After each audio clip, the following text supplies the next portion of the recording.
авч төрдөг байж.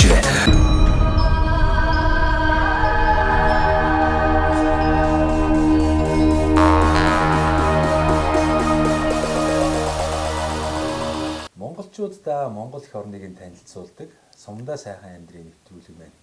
Дундгуй аймгийн Адаа цэг сумаас бэлтгэж байгаа.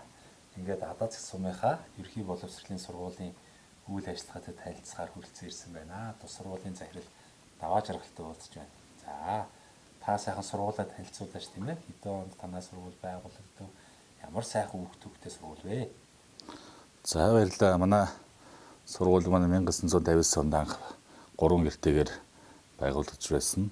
Одоо өдгөө 64 дахь жилийнхаа үйл ажиллагааг үргэлжлүүлээд сургууль хүмүүжлийнхаа манай сумын ирээдүй хойчулсан хүүхд багцуудаа ингээ хөгжүүлээд ингээ ажиллаж байна. Тэгээд манай сургуульд маань 25 багш 24 ажилтан ингээ сайхан ажиллаж байна. Сургууль хүмүүжлийнхаа үйл ажиллагааг өдөр болгон тогтмол ингээ үйл ажиллагаа зохион байгуулаад явж байгаа юм сургууль байна. Бас говийн талгээрийн бүсд одоо ингээд ордог ийм сайхан хангадаар ингээд амьдарч байгаа ийм улсын хүчин хөдөө ардынхаа хүүхдүүдэд хөгжүүлээ явж байгаа ийм сайхан сургууль байна.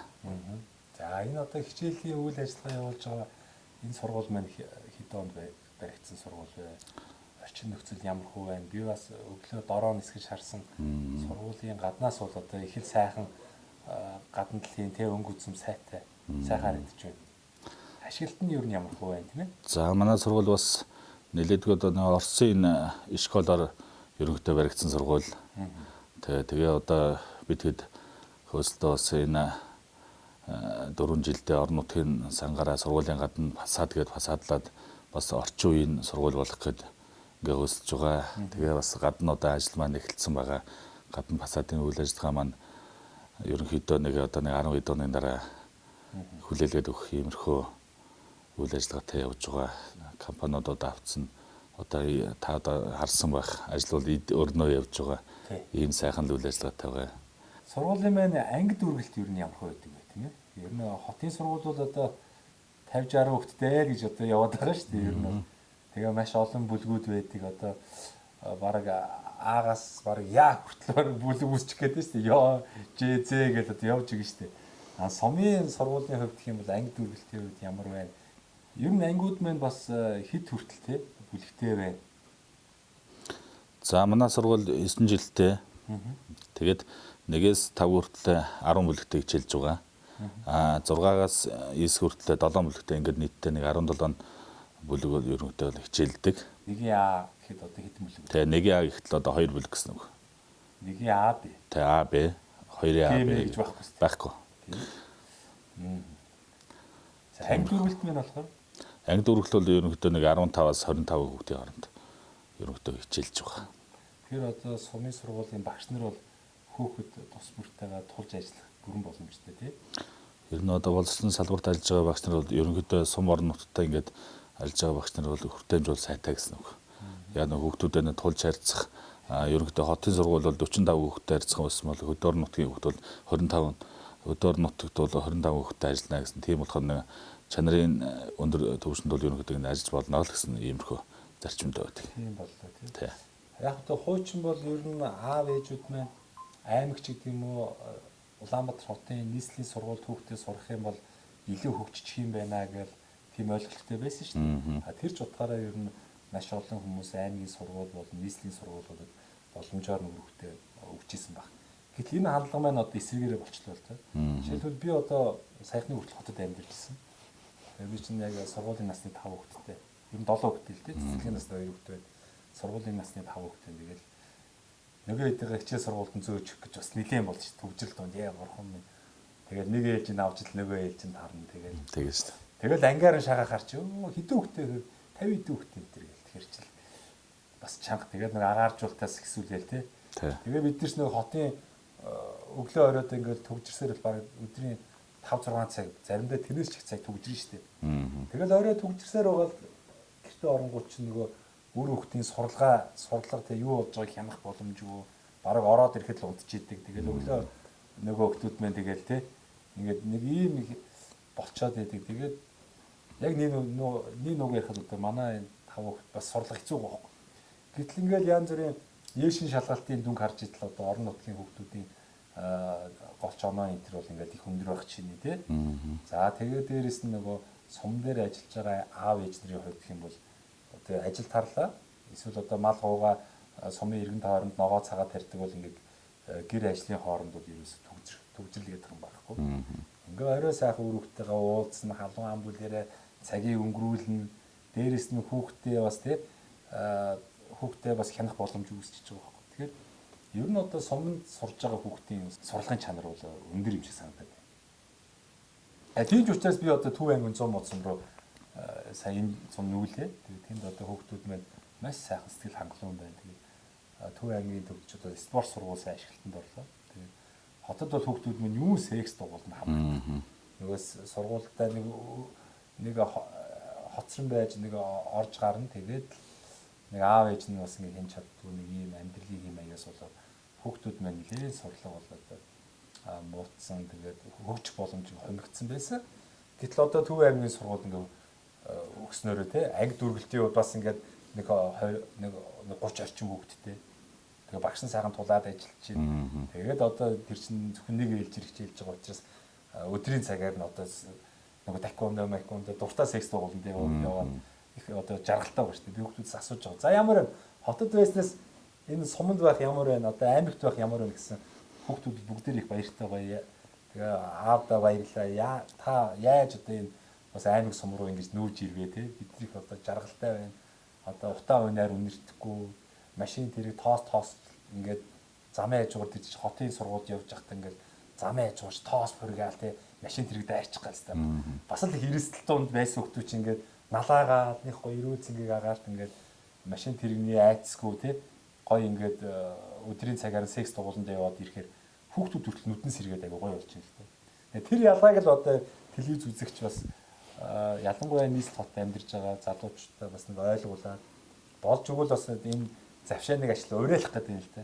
За хотод одоо хүүхдээ сургаж байгаа аав ээж нэрээ болж өгвөл одоо сумын сургуульд хүүхдээ явуулаач. Энэ сумд чинь хүүхэд одоо хөгжих боломж бүрэн дүүрэн байна. Нэг ээлж хэрэгжүүлж байна. Ирүүл цэнгийг агаарт эко хүнс сэргэлж байна. За тэгээд одоо нийслэл Улаанбаатар хот ч одоо 21 аймаг 330 сумаас энэ хугацаанд маш олон хүмүүс очиж амьдарч штеп. Тэгээд тэр хүмүүсийн ч одоо төрлөх нутг нь байна, төрлөх сум нь байна. Тэн дээр одоо ах トゥ хамаатан садан байна, аав ээж, эмээ өвөө байна штеп. Тэгэхээр эмээ өвөө аав ах トゥ хамаатан садан дээр за бүр цаашлах юм бол сургуулийнхаа дотор байранд хүртэл одоо өгөөд ингээд хотын тэр даацсан төрсэн сургуулийн ачааллыг тэг бууруулах маш сайхан боломж бол харагдаад байна. Та үүн дээр бас ямар бодолтой байдаг вэ? Одоо ерөнхийдөө би бол энэ сургуульд ажиллаад одоо 9 жилд ажиллаж байна. Тэгээ би өөрөө дүрслэг урлаг технологийн багш мэргэжилтэй. Тэгээ загвар хийн. Дундгай аймагт бас нэг 4-5 удаа төрүүлж байсан. Одоо загварууд маань тэнд бэлэн харагдж байна. Одоо энэ жил бас нэг улсад дундгуудаа төрүүлээд улстай ингээд бас шалгараад ингээд яваад ирсэн. Ер нь ингээд улстай үзэгдэл ялгаагүй л адилхан ингээд төвшингийн хүмүүс явдаг. Хамгийн гол багш хүн өөрөө л чадвартай байх хэрэгтэй. Тэгээ ийм хөдөө сайхан агаарт цэнгийг агаарт төгжрөл байхгүй нэг хоёр гэхэд одоо манай сумаар ингээд бодоход л манайх одоо сургууль бол ямар ч үл асуудалгүй сайхан тогтчлолтой гаднаас харахад ийм сайхан өнгө зүстэй. Дээрээс нь шинэ спорт заалтай, урлаг заалтай бүх юм одоо ингээд цогцолсон ийм газар. Дээрээс нь одоо манай соёлын төв дээр нь мэргэжлийн багш нар бас ингээд ирдсэн ийм хүмүүс байгаа. Тэгтэл хүүхд бол чөлөөтэй ингээд хичээлийн буцаагаар ингээд хөгжих ийм болсон. Ямар төгжрөл байхгүй хичээл тарлаа, гэртээ очиж хувцас солилоо. Ахаад дараагийн дугууландаа ингээд хичээлдэх юм бүрэн болцоод болж байгаа. Ийм сайхан газруудын ирээдүй болсон хойч үе болсон Монгол орныхоо хойч үе болсон хүүхдүүдэл ингээд ийм газарт ингээд нэг сургаад хөгжүүлээд ингээд явбал ер нь хамаагүй илүү. Ядаж цэвэр агаар. Тий. Ядаж цэвэр агаар. Цэвэр очиг. Тэгээд дээрэс нь манайх бас 2.2 тэрбумаар шинэ спорт зал ингээд бариад ашиглалтанд оруулсан. Одоо ороод юу ихтэл шууд сургуулиасаа ингээд нэвт ингээд орсон. Бүр ямар ч юм яг хотын сургууль шиг юм жижигт орсон гэсэн үг. Тий. Бүр юм жижигтэй одоо фасад манд дуусчвал бас гаднаас ингээд харахад яг л хотын сургууль гэсэн үг. Харин хотын сургуулиас бол илүү байж магадгүй.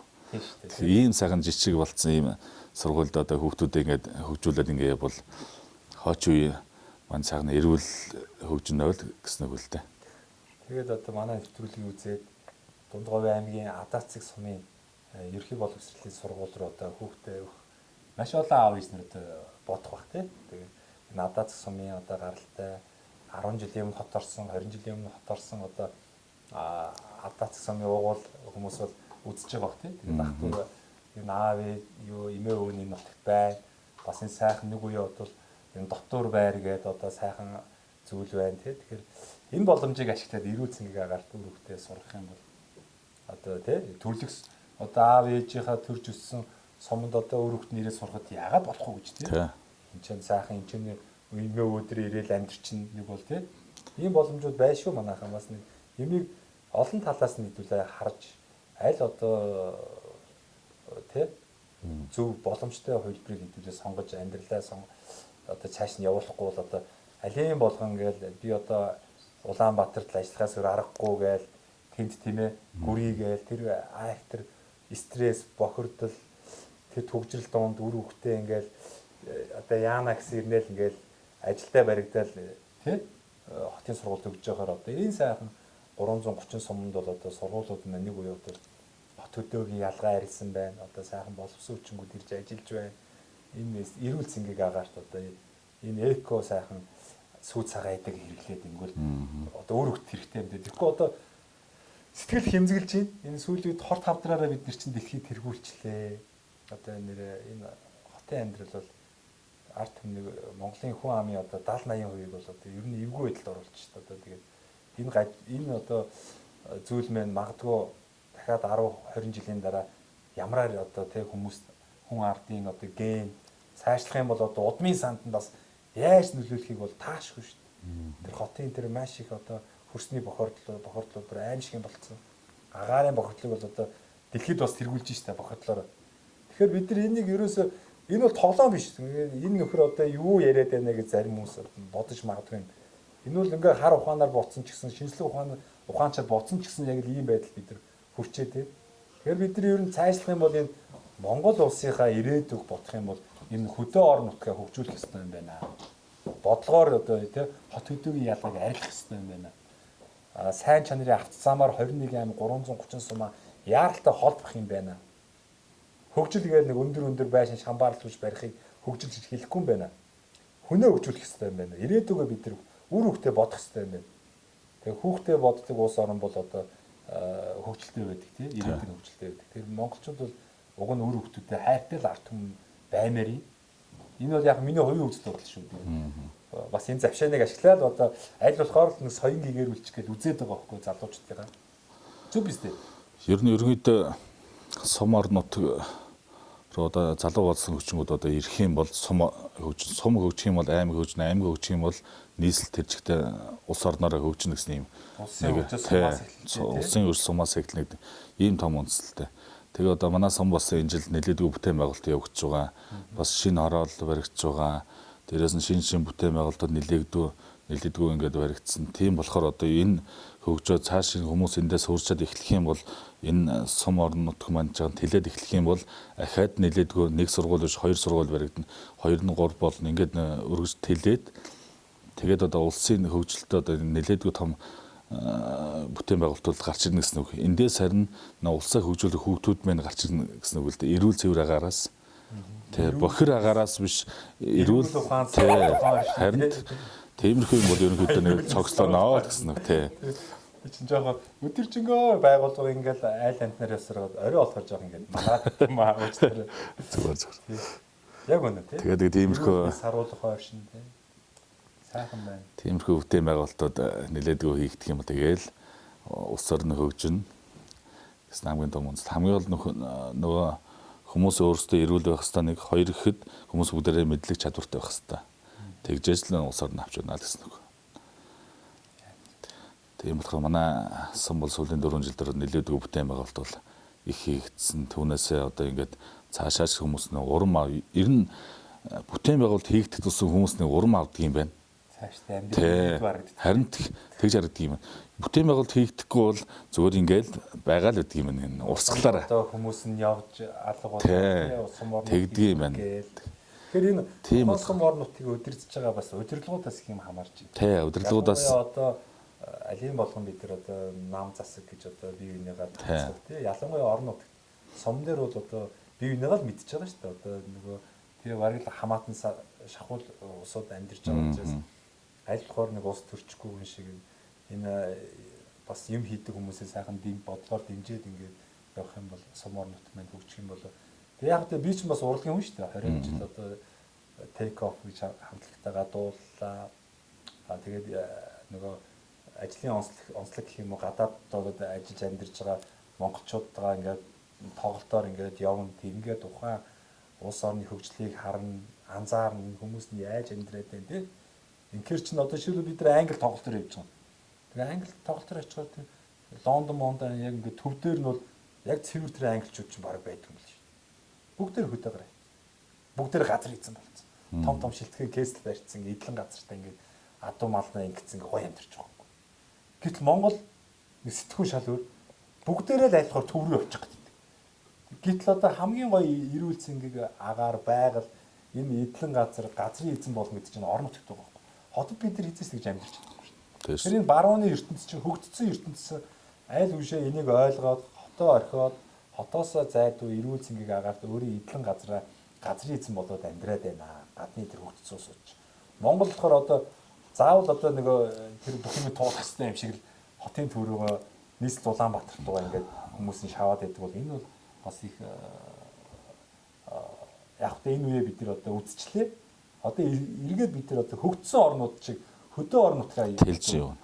Зам харгуугийн тавьж хөгжүүлж амьдрах цаг нь ирчээд байгаа байхгүй. Тэр хөгжсөн улсууд чинь тийм л биш үү? Англид очиход та нар зарим нь ингээд хетрог бол онгоцны буудлын дээр буухад яадаг вүлээ? Дандаа нөгөө гаднаас очсон цагаачд ингээд идэх мэддэг Пакистан очсон сайхан ус мөсөө ороодсон. Би чи анх Лондонд байгаа дандаа Европт ууцах юм багсан чи ингээд онгоцны буудлаасаа ихсүүлээд нөгөө цагаачч очсон хүмүүс нь ажил хийж идэг. Лондон хотын төв янз бүрийн үйлчлэгийн газар дандаа л одоо Аз болон одоо бусад одоо тий хар арьстай хүмүүс энэ ингээд олон хүмүүс солилцоод ажиллаж идэг.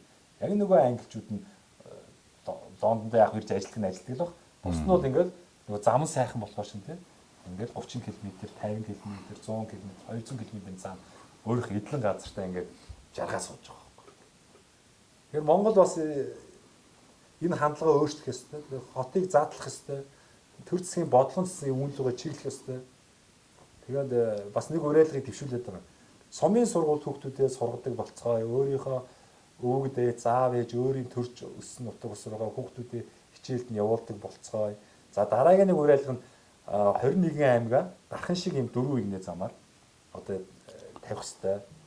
Тэгжиж нөгөө эдийн засаг маань хурдан эргэлнэ. 330 сум руугаа одоо за болио тэгж олон игнэ зам биш юм гэхэд ядаж 2 игнэ тэгээ бас нэг 3 машин чөлөөтэй биенийгаа нэг мөргөө даахгүй те яар сандар суу гүцээ төрүүлэхэд нэг соёлтойхон биеиндээ зам амаа тавьж өгөөд ингээ нэг 3 машин бас нэг чөлөөтэй зорчгоор нэг хажуудлаас нь айлхаар идчихгүйхэн шиг тавьчих те ингэх юм бол одоо Монгол улс бол их сайхан боллоо. Тэгээ замаа дагаад суурьшлын бүсүүд бий болно. Янз бүрийн бизнес аялал жуулчлал маань хөгжөөд эхэлнэ те. Тэгэл ийм зүйлийг л ингээл энэ 12 жилийн хугацаанд 280 сумаар явж байхдаа бас бодогдох юм. Зүг биз дээ. Ерөнхийдөө нэг тиймэрхүү л зам тавигдаад ирлээ гэхэл одоо хөгжил бас дагаал ингэ хөрөд ирж штэ. Тиймэрхүү одоо холболтуудаа л ингэ сайн хийгээд юу хийчихвэл тэгээ сумын удирдлагууд бас ингэ баг дүүргийн удирдлага бүгдээрээ ингэ анхаарлаа ингэ тавьчихвал ер нь сум орнууд хөгжөөд тэлэх бүрэн боломж болцоод. Энийг одоо би сүүлийн 4 жилд одоо харлаа. Тэгээ боломжтой юм болцоотой юм байна гэдэг имийг би харлаа. Одоо шинэ хороол бас ингэж байгуулагдаж болдгийм байдгийг бас үзлээ. Одоо иймэрхүү утгагүй эрхчил одоо та ахаа дараа жил ирэхэд бас нэг өнгө зүс нь ахааж байгаа нь өөрчлөсөн байгаа нь хэмжээ нь ч гэсэн юм томорцсон л байх. Иймэрхүү сайхан үйл ажиллагаанууд бол нийлээдгүй хийгдэж байгаа. Тэгээ одоо өнөөдөр та ирээд харсан бол одоо дараа жил ирээд манай сургууль яруу танихгүй л байх баг. Гадны өнгө үзэмж бол бүтээн байгуулалтыг хийгдвэл ингээл бүр бас өөр болчихнаа л гэсэн үг. За баярлалаа. Тэгээ бас сайхан сургуулийнхаа захиралтай хэсэг хугацаанд сайхан хөөрөлтөө хажуугаар нь ч би бас сайхан бас хэлхий гэсэн бодлоо үгээ урайлгаа бас дэвшүүлчлээ. Манай нэвтрүүлгийн хамтрагч байгууллага байгаа бас ингээд би монголчуудын одоо би дэмдээ дээсэрчэндээ тий би надад дэмжиж явах юм байна шүү дээ. Нөгөө ганц хүн айл болохгүй тий ганц мод гал болдгоо гэдэг шиг тийм ээ. Би нэг сайхан дэмжиж явах хэрэгтэй юм гэдэг. Манай нэвтрүүлгийг бас үздэг нэг хамт олон байдаг юм аа. Монголдо бас барилгын материалыг одоо хямд чанартай үйлдвэрлэхийг хичээж байгаа. Одоо бид чинь барилгын материал гэхээр дандаа бас гаднаас аваад шүү дээ. Эдгээр залуучуудын маань зорилго бол одоо Монголдо сайхан барилгын материал үйлдвэрлэсэн, бүх төрлийн барилгын материалыг үйлдвэрлэсэн зорилготой залуучууд тэгээд дэмжиж ажиллаж байгаа. Тэгээд ханаа нэвтрүүлгээр дандаа ингээд сумдаа сайхан амьдрах гад бас ажлын байр бий болох гээд байшин саваа бас ингээд гоё өргөтгөөд амьдрах орчноо сайжруулах гээд хичээдэг хүмүүс ордог учраас бас тэр хүмүүс чинь сайхан боломж олгоё. Одоо үйлдвэрлэж байгаа материалаа 10% хөнгөлөлтөө үнээр бас бэлэг болгоо өгөө гэсэн ийм саналыг төвшүүлсэн юм. За Мөнх Ампер Construction миний малган дээр байгаа. Тэгээ энэ залуучууд маань их оронч мундаг хөдөлмөрч залуучууд байгаа. Тэгээд Мөнх Ампер Construction үйлдвэрлэлийн материалыг нэг том лего болоогүй шүү дээ. Сүүлийн хүмүүс хэрэглээд байгаа. Энийг үйлдвэрлэж байна. Тэгээд хөөсөн дулаалга, сэндвич хавтан за тэгээд буудаг гадар дотор тий бүх төрлийн зүйлийг үйлдвэрлэж байна. Тэгээ бас танд боломж олгоё. Боломж юм уу? Сургуулиудаас энэ боломжийг бас ашиглаж болно, хэрэглэж болно. Тэгээд хугацаа заагаагүй. Сарын дараа ч юм уу, 3 жилийн дараа ч юм уу, магадгүй 10 жилийн дараа ч юм уу энэ боломжийг бас ашиглаж болно. Одоо бас аль бол өөрөө тий аль боломжтой үедээ бас ашиглаарай гэж танд энэ 10% хөнгөлтийг бэлэглэе. за баярлалаа. За мөн танд сайхан боломж олгоо. Энэ завшааныг ашиглаад За. бэлгэцээ. Та юу гарал үүсэл хаанхын өмнө? Увс аймаг. Увс аймгийн аль сум? Увс аймгийн өмнөд сум. Өмнө. Тэгээ манай сумаар өөрөө бас авчиж тий. Том сум гоё тий. Тий. Нууртай, гоё уур хаттай. Танаа өмнө гоё сумаар явж ирсэн. Аюу гоё сум байдаг. За тэгээд уугуул сугуул нутгийнхаа зон олондоо оюутан ахуй цагийн амт найз нөхдөдөө тэгээд таны таньж мэддэг бүх л хүмүүстээ бас энэ нэвтрүүл гарах өдрийг сайхан мэдлэгээ төвшүүлж. За баярлалаа. Тэгээ бас нэг би зөндөө танаа нэвтрүүл бол үздэг байсан. Тэгээ бас нэг жишээ болсон. Ялангуяа тэр Өмнөгов аймгийн хэдэн сумдаар явж байсан үйл ажиллагаа одоо сумдаар болсон иймэрхүү том бүтээн байгуулалт хийж болдго юм байна гэж бас би нэг хараад бас биширч байсан. Энэ сайхан боломжууд бүх 360 сумыг одоо ингээд ийм боломжтой байдгийг байна гэдгийг бас нэвтрүүлээд ингээд явж байгаа танд маш их баярлалаа. Бас өнөөдөр манай сум дээр зорж одоо бид хэдий бас ингэж хүлээж аваад бас яг энэ орчин нөхцөл байдалтай ингээд танилцаа явж байгаа маш их баярлалаа. Тэгээд нийт одоо сумдаа сайхан амьдрий нэвтрүүлэг үзэж байгаа хамт олондоо ялангуяа Увс аймгийн өмнөд сумын нутгийн хамт олон, Дундгой аймгийн Адаад сумын нутгийн хамт олондоо бас энэ өдрийн мэндийг хүргээд тэгээ цаашдын амьдрал сайн сайхан бүний хөсөөрөй. Хамгийн гол нь бид нэр ингээд өөрсдөө хөгжилтэй байвал сум хөгжнөө. Тийм болохоор хотын хөгжил сумаасаа гэдгийг л одоо уриалъя да та бүхэндээ. За маш их баярлалаа.